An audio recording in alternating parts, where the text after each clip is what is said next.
This is called Kickboxing for Snakes, Part 4. The elderly man and I have been walking now for 13 hours. Never together, but never more than 3 yards apart. It was time to accept that one of us was stalking the other. If I was stalking him, then why? A stranger to me 13 hours before, he still inspired neither distrust, distaste, fascination or curiosity. If he was stalking me, then why the repeated attempts to break the pattern by running in the opposite direction, or cowering inside large megastores? Maybe this entire experience was a metaphor for all my relationships. If I was to learn something profound from this episode, however, it needed to be soon because the elderly man did not look well. I decided to give it 3 more hours and I would have time for a coffee before my kickboxing for snake classes. Drugs.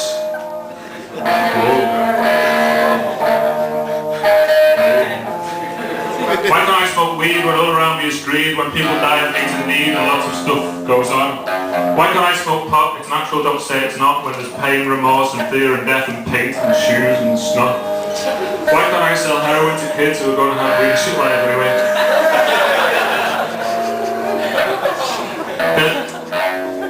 Can you sympathise with me? That was you, wasn't it? No. Who wrote the... there's a flyer going around with Liverpool poet and Gobshite on. Hey! No one ever fucking calls me Liverpool poet. You fucking shit. Do a bit of Roger McGott. There's not been one poem yet about why I haven't got a girlfriend. Should be fucking obvious, but... fucking hell, sorry. This is called Too Sensitive for a Girlfriend. You do not know me. You say you do, but you don't. Not me. Who you don't see. The me that I see.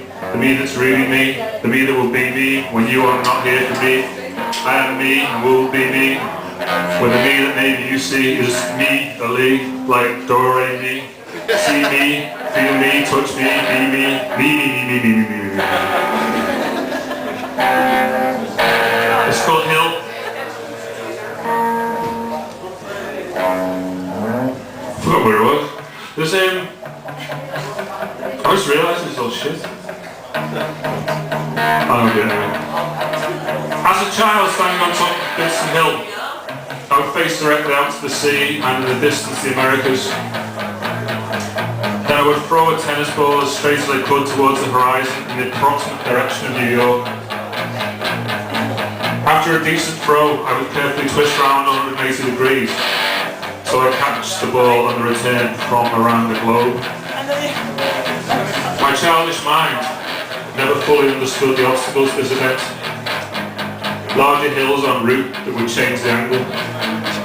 Skyscrapers where the ball would crash through windows and be caught by senior management of large corporations and not return. Falling Apollo space debris.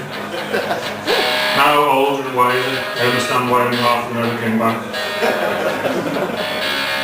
It's called Loud. Do you think if the guy on the bus knew his voice pissed me off that it would make him stop? Probably not. Kickboxing for Snake, Part 12. The old man was worn and filthy, and yet he maintained a pride and discipline in his person that few of us will ever know. His hands never left his slumped body, or his eyes beckoned me to him. He held my hand as firmly as a man who regularly fidgeted with his crotch ever should. I waited on his words.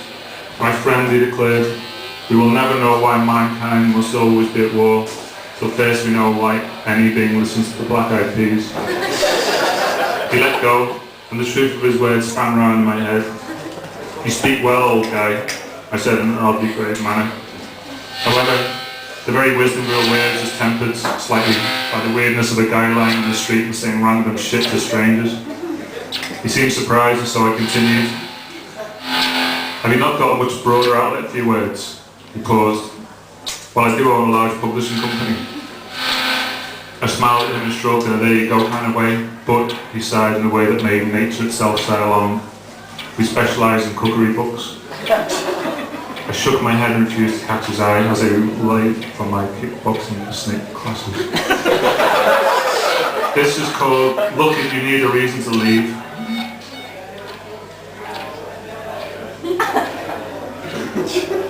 This is called Look If You Reason Need. This is called Look If You Reason to Leave. I don't know if this makes sense. Ah, Christ. Okay, look at this. Can you, anyone just stop at any point and say that makes no fucking sense? Look if you need reason to leave. Okay, right, for the sake of argument, let's say you developed an incredibly rare form of cancer that gradually over 60 years improved your health, your looks and your energy. But at some point beyond that, your head exploded painlessly, but with a nuclear force that took with it half a continent of people. Then you were digging in the park and found an ancient manuscript that, when translated, would reveal a cure for your condition, and no one else was around, and there was a convenient incinerator. Well...